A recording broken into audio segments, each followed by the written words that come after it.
Welcome back everyone, it's Mags, and not too long ago I made a video on a short RPG made by NIS called The Longest 5 Minutes, that they co-developed with another studio called SYUPRO-DX. SYUPRO-DX has a history of making short interactive adventure games and RPGs, and you can really tell how much influence they had on The Longest 5 Minutes. As it turns out, that is not the only game those two studios have collaborated on. The other is Destiny Connect, released for the Nintendo Switch and PS4 in 2019. You could say it looks a little bit different. It's still a short turn-based RPG, but the first thing you may notice is that the graphics are pretty out there. This thing looks like it was ripped straight out of a Disney or Pixar movie. I'll be honest, I didn't know if I would like the visuals at first just from looking at the promotional screenshots. Listen, all I'm saying is if I saw this thing anywhere in an 80-foot radius of me, I would book it. But I was actually surprised at how much they grew on me, and I found it to be really charming. It's not like it's mind-blowing animation or anything, but the characters are expressive enough, and the Pixar-looking style is very fitting for the kind of game this is and the emotions it elicits, bringing out feelings of childhood nostalgia with an emphasis on family. This game was clearly trying to be a baby's first RPG, especially with the monumental amount of tutorials. I don't think I can stress enough how every little mechanic, right down to the basic of the basics, has a tutorial. But you know, in a way, I kind of appreciate it.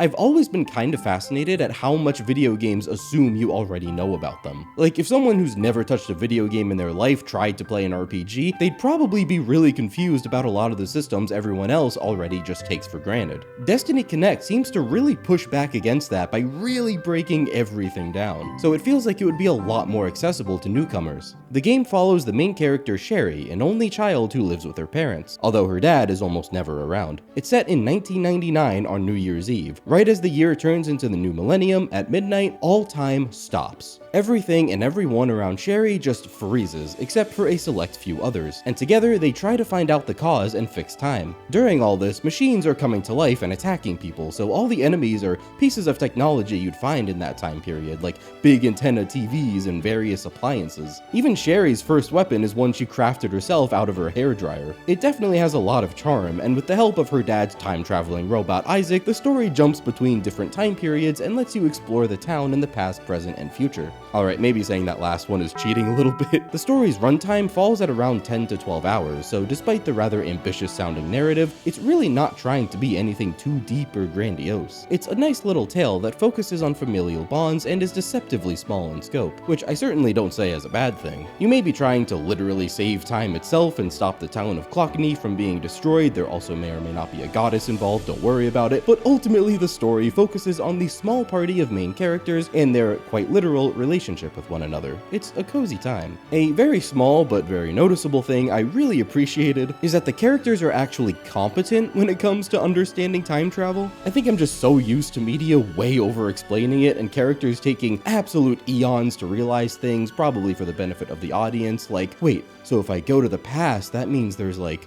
2 of me? Question mark, question mark, question mark? There's none of that bullshit here. Everyone catches on, and this game just gets it. Overall, it's very well paced. Well, maybe except for the fact that it feels the need to split itself into chapters for whatever reason, which I guess is fine, but the pacing of chapter changes is incredibly bizarre. They tend to be extremely short and seem borderline arbitrary at times. Chapter 5, for example, is literally one scene. They go back in time, have a conversation with some people, and then it's chapter 6. Like, at that point, just don't even have chapters. Just found that a little bit weird. One of my bigger gripes with the story is that the characters really don't feel like they grow that close to each other. There's not much of them bantering or being super friendly or having deep conversations, and normally that wouldn't be much of an issue for me in and of itself. I always love to see that, don't get me wrong, but I didn't particularly notice its absence until a particular sequence near the end of the game. Giving details would be big spoilers, but there's a section that absolutely hinges on the emotional weight of the party's bonds with each other, that completely and utterly falls flat in the absolute lack of growth they have over the course of the game. I mean, it kind of actively hurt to watch. The game gets emotional, don't get me wrong, but ultimately it tells the story it needs to tell, and that's it. So why they tried to act like the party dynamic was all of a sudden extremely deep is beyond me. And it only served to paint a huge highlight on the fact that it's not. As for the gameplay, it's got some really cool ideas on display. It is a traditional turn-based RPG, and it's more on the basic side, but it's got its own flavor that I really enjoyed. For one, there are only 3 party members on the field at a time, which is fair enough given that there are only 5 party members total, and one of them has to be Isaac the robot. He can't be swapped out with anybody. Leveling up earns you new skills to use, and everybody levels up at the exact same rate. No matter if they're on standby or straight up dead, everyone is always at the exact same level and amount of experience. Even getting new party members just puts them wherever everyone else is. It is XP share taken to its logical extreme, which I don't really have a problem with.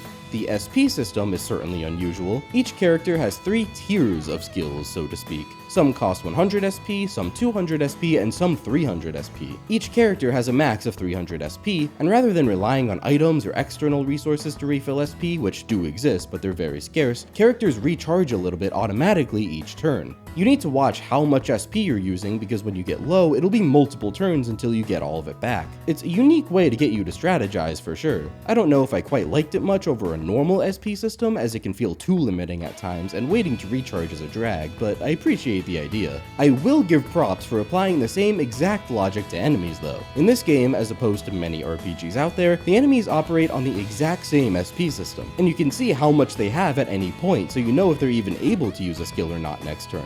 You can even lower their SP yourself with certain skills to prevent them from doing so. Almost any skill can be strengthened through special crystals you can find in chests and from defeating enemies. This also applies to buffs. Upgrading a buff skill will increase the effect of the buff. In most other ways, the systems are about what you'd expect. You can buy armor and stat increasing equipment from shops, etc. And I have to give a lot of credit to this game for not feeling too basic with its skill selections. It's easy for RPGs, especially short ones like this, to feel very samey early on. But here, I took notice of how off the wall some of your options were right from the get-go. For example, one of Pedrio's first skills is applying a trap to enemies that damages them whenever they use a skill. Another one is applying a time bomb that detonates next turn and does big damage to all enemies. Later, he also learns one that just debuffs every single stat of every enemy. Oh my god, this kid is cracked? Isaac early on can redirect attacks to other party members towards himself instead, immediately establishing as your tank of sorts. Sherry starts learning elemental attacks, and your options just continue to expand, especially for Isaac.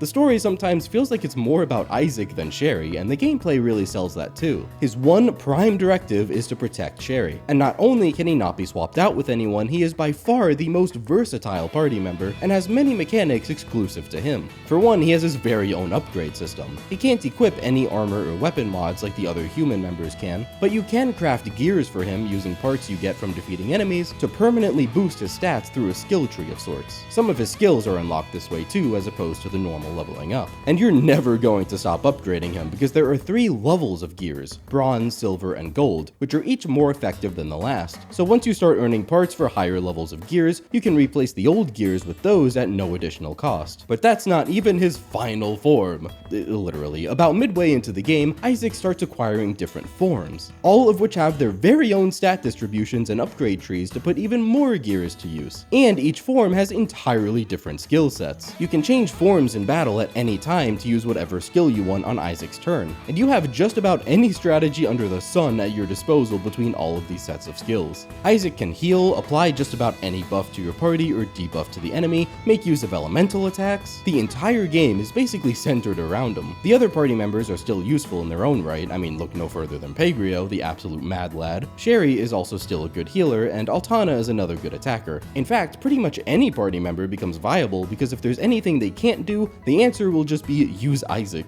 Oh, he also unlocks EX skills at a certain point, which charge up when your other party members get attacked, you know, as if he wasn't already busted enough. The soundtrack of this game is absolutely up there too. I could tell SYUPRO-DX had a hand in this immediately upon opening the game just from the title screen music. After hearing the longest 5 minutes soundtrack and skimming through some of the other mobile game OSTs that they themselves have posted on YouTube, it gives the exact same kinds of vibes. The title screen art also changes, and more of it is added as you progress through the game, and all of it is so pretty. There's no post-game or anything. The only thing to do after beating the final boss is reload your save. There's nothing after, and the platinum is pretty easy. It's really just play the game for the most part. Although it does pull the thing that always annoys me of just having a bunch of trophies for mindless things that don't mean anything, like, I don't know, use 30 EX skills, or fleeing battle 20 times, or defeating 20 of these rare kettle enemies, which you really need to find an optimal spot for, or else it'll take you hours to find enough. One such spot is the entrance to the sewers, by the way. Keep walking in and and out and check any small TV enemies that appear. There are some surprisingly nasty ones though in comparison. Fill all of Isaac's gear slots with gold gears and separate trophies for maxing out all of each party member's skills, which amounts to grinding skill crystals and gold gear shards.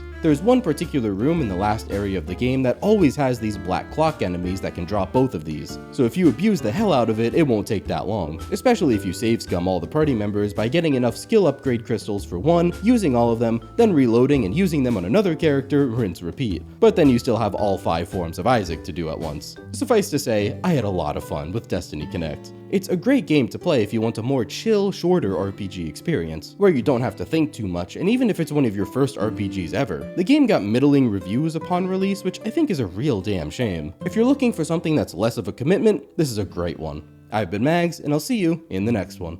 Peace.